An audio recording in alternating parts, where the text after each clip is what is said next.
Assalamualaikum warahmatullahi wabarakatuh. Hari ini kita masuk lagi ke huruf yang baru, yaitu huruf N. Secara prinsip sebenarnya huruf N dan huruf M ini untuk bentuk pola pikir sama. Tapi karena ini materi pendalaman, maka saya akan mencoba memberikan penulisan secara atomistik sesuai dengan referensi dari buku-buku grafologi. Nah, dalam menulis huruf M dan huruf N ataupun menulis di huruf-huruf yang lain, sebenarnya itu nanti ada 3 kategori, yaitu sempit, atau istilahnya dalam grafologi namanya repression, kedua normal, ketiga sangat lebar atau lebar. Kalau normal itu rasionya antara tinggi dan lebar itu 1:1, ramping di bawah itu, lebar di atas itu. Nah, huruf N ini secara zona masuk juga sama seperti huruf M, yaitu zona middle, lebih ke hati-harian, rutinitas. Tapi untuk huruf kapitalnya dia masuk ke dalam 2 zona, yaitu upper dan middle. Semakin pipi atau sempit atau ramping, maka semakin berkecenderungan orang itu menahan perasaannya. Dia tidak bisa mengungkapkan perasaannya, sehingga sering istilahnya makan dalam. Jadi orang-orang seperti ini sulit untuk terbuka dengan perasaannya. Normal artinya dia bisa memendam dan bisa mengeluapkan, tetapi semakin lebar itu semakin gampang dia mengeluarkan apapun dari perasaannya. Keterbukaan emosional terlihat dengan mudah. Nah, sekarang kita perhatikan poin nomor 1, 2, dan 3. Nomor 1 itu yang saya sebut dengan PP atau repression, menahan. Nomor 2 itu kaidah yang normal.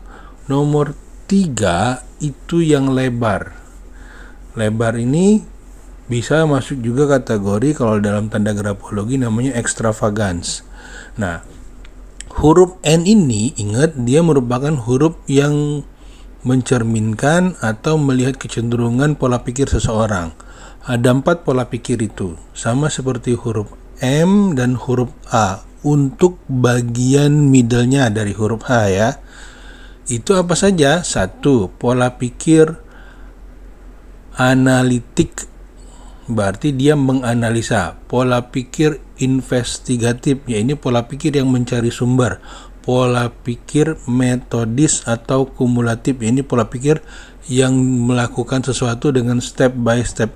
Pola pikir cepat atau komprehensif, menyeluruh. Nah, ciri-cirinya seperti apa? Untuk nomor 1, 2, dan 3 itu juga salah satu di antara ciri untuk kumulatif atau metodis. Nomor 5 itu juga metodis. Nomor 16 masuk kategori metodis. Nomor 10 juga kategori metodis kalau dilihat dari bentuk puncak huruf N-nya. 9 juga kategori metodis atau kumulatif. Nah, orang-orang yang seperti itu, dia cenderung melakukan sesuatu itu dengan step by step. Ini untuk nomor 1, 2, 3, dan 5 ya. Cenderung melakukan sesuatu itu dengan step by step, memikirkan sesuatu itu dengan secara runut. Tidak nyaman dia misalnya kalau mengerjakan soal itu 1-10, orang mungkin bisa 1, 2, 8, 7. Dia enggak, dia tuh berurut. Sehingga kadang-kadang kalau dia mentok, dia itu sulit untuk move on ke tempat selanjutnya. Seperti itu. Tetapi kalau orang yang berpikir analitik, investigatif, komprehensif, dia bisa melakukan itu. Nah, Bedanya selain dari itu, orang metode sini kalau seandainya dia kuat di basic, mau dibawa kemana saja dia paham. Seperti itu. Saya pernah membentuk tulisan seperti ini, bahkan analitik investigatif komprehensif juga pernah, dan berubah-berubah seperti itu. Nah, untuk nomor 4 ini yang termasuk kategori analitik investigatif, yaitu menggambarkan seseorang yang senang menganalisa suatu informasi yang ia terima.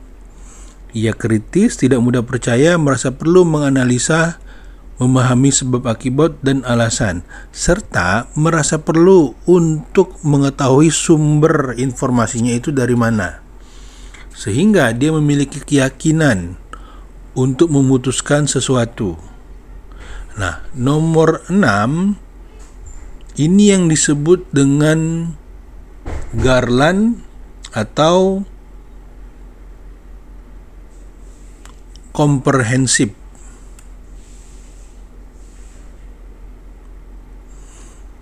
Orang-orang seperti ini bisa mengambil keputusan dengan cepat karena prosesor otaknya itu dengan informasi yang minim pun dia bisa mengambil keputusan yang cepat. Belum tentu tepat dan belum tentu salah.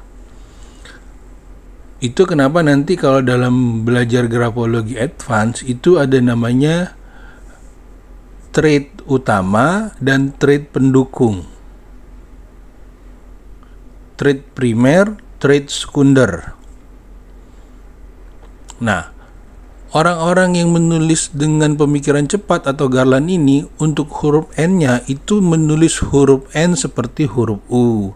Kalau huruf M seperti huruf W. Nah, orang-orang seperti ini selain cepat juga gampang bersosialisasi. Sehingga biasanya cenderung banyak teman. Seperti itu. Untuk nomor 7, hurufnya itu mengalir. Sama seperti huruf M yang pernah kita bahas, yaitu seperti benang atau thread. Tipikal thinker mampu memahami segala sesuatu dengan cepat juga. Ada sisi kreatif dan diplomatis. Nah, kelemahannya orang-orang seperti ini, jika tulisannya kurang jelas terbaca, dia itu kurang memberikan informasi secara utuh kepada orang lain. Bisa jadi karena terburu-burunya itu. Nah, untuk poin nomor 8, sama seperti huruf M yang ada loop di bagian middle, itu juga salah satu ciri khawatir, cemas. Tapi ada juga arti khusus untuk huruf M itu menampilkan perilaku yang dikontrol atau terkontrol, seperti itu. Nah, nomor 9 itu huruf N dengan tinggi atau besar yang cukup signifikan. Itu misalnya dalam satu kalimat, ujungnya atau akhir kalimatnya itu membentuk atau terbuat kalimat N dengan ukuran tidak semestinya. Nah, bisa dimasukkan ke dalam kategori huruf kapital tidak pada tempatnya. Itu berarti ia menunjukkan perlawanan dan ego yang cukup tinggi. Seperti itu. Misalnya di kata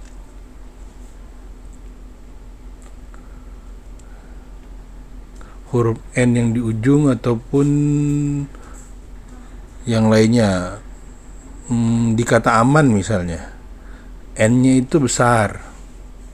Atau di kata penemuan, N-nya besar. Seperti itu ya.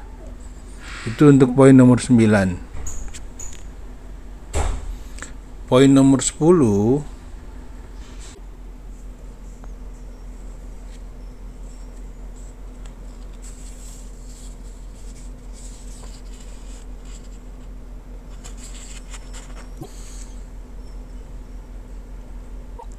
Poin 10 ini menggambarkan seseorang yang egois serta ada kecenderungan dia itu menjadi serakah. Dan 10 ini dengan 23 mirip, hanya bedanya 23 lebih serakah karena ada tanda koil, yaitu hook. Kalau tandanya sedikit itu juga jadi tanda baiknya, ini mau atau berusaha untuk mengumpulkan apa yang ia belum punya. Nah, untuk nomor 11 itu mengindikasikan seperti not musik yang menggambarkan jiwa seseorang yang tertarik pada dunia musik, seni pada umumnya. Nah, untuk huruf N12 ini adalah untuk huruf N yang normal, dalam arti orang-orang menulis dengan seperti ini cenderung biasanya terdidik, tahu bagaimana bersikap. Nomor 13 itu sama seperti nomor 1, terjadi repression sehingga terjadi hambatan dalam mengungkapkan perasaan dan lain-lain. Nomor 14 itu mirip dengan nomor 3 tetapi untuk huruf kapital, yaitu ekstravagan, segala sesuatu yang dibesar-besarkan. Nah, nomor 15 itu memiliki arti ingin dikenal oleh orang yang banyak. Kemudian selain dari itu, orang-orang seperti ini adalah orang-orang yang berjiwa pengusaha serta giat. Nah, untuk huruf 16 itu secara bentuknya kotak, dan kotak ini bentuk berpikirnya juga metodis. Orang-orang seperti ini biasanya berpikirnya juga step by step, perlahan-lahan mengumpulkan data, hal seperti itu. Nah, itu nomor 16. Kemudian untuk nomor 17, huruf N kapitalnya itu ada garis panjang sebelum, jadi garis panjang dulu baru terbentuk huruf N. Ya, ini berhubungan dengan masa lalu. Nah, kalau untuk 18 itu huruf N-nya itu di sebelah kiri ada terjadi loop, small loop ataupun loopnya yang besar juga ada. Small loop itu lebih ke personality jealousy, jadi orang-orangnya itu gampang cemburu juga. Nah, nomor 19 tarikan awalnya itu masuk dari zona lower, sehingga orang-orang dengan tarikan huruf zona lower ini memiliki kecenderungan gampang marah, agresif, dan pendendam, yaitu karakter resentment. Nah, untuk nomor 20 itu juga sama, ada tanda koil yang mencirikan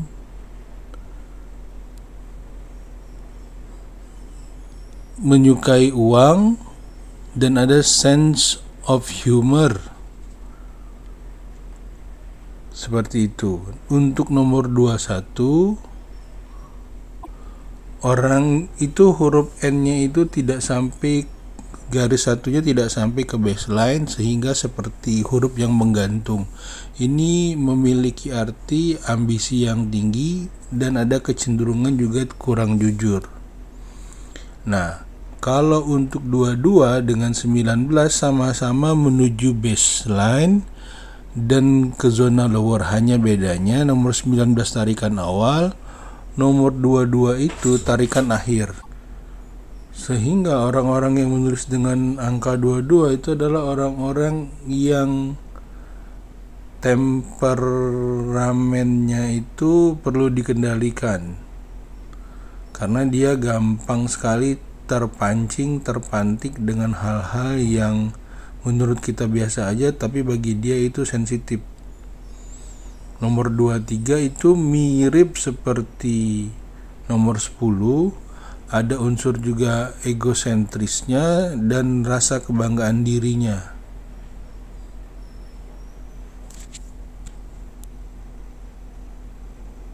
Serta ada unsur serakahnya juga.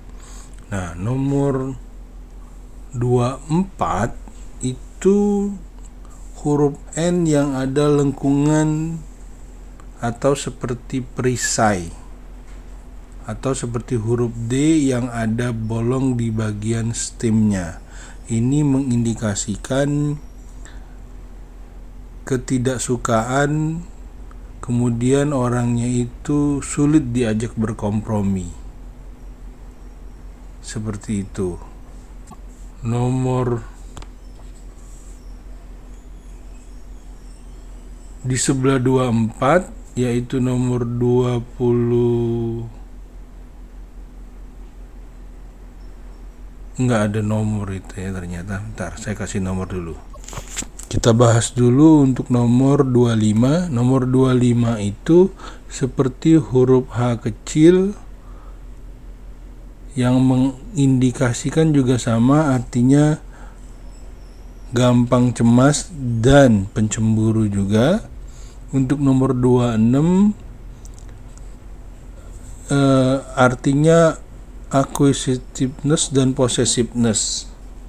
Ini sebenarnya tanda baik, tapi jarang, kalau terlalu banyak juga akhirnya nggak bagus. Untuk nomor 27 itu juga sama, artinya pencemburu secara garis besar. Kemudian nomor 28 itu kreatif dan pintar menggunakan kemampuan tangannya atau mechanical ability. Nah, untuk nomor 29 itu terjadi huruf N yang lepas, sama seperti huruf M yang lepas, yaitu split personality, disconnect, atau segmented. Itu artinya split personality, atau juga nanti berhubungan dengan tanda kriminal, nanti tergantung lihat lagi tanda kombinasi. Dan kalau banyak itu tanda bahaya, waspada, seperti itu. Nah, untuk nomor 30 itu juga ciri egosentris dan sekretif, seperti itu. Nah, sekarang mana yang bagus? Yang bagus itu huruf nomor 2, 4, 5, 6 itu oke.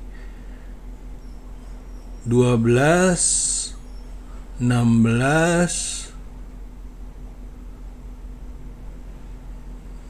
28 itu masih oke. Yang selain dari itu, teman-teman, untuk tanda bahayanya itu 1 nggak bagus, 7, 8, 9, 10, 13, 15,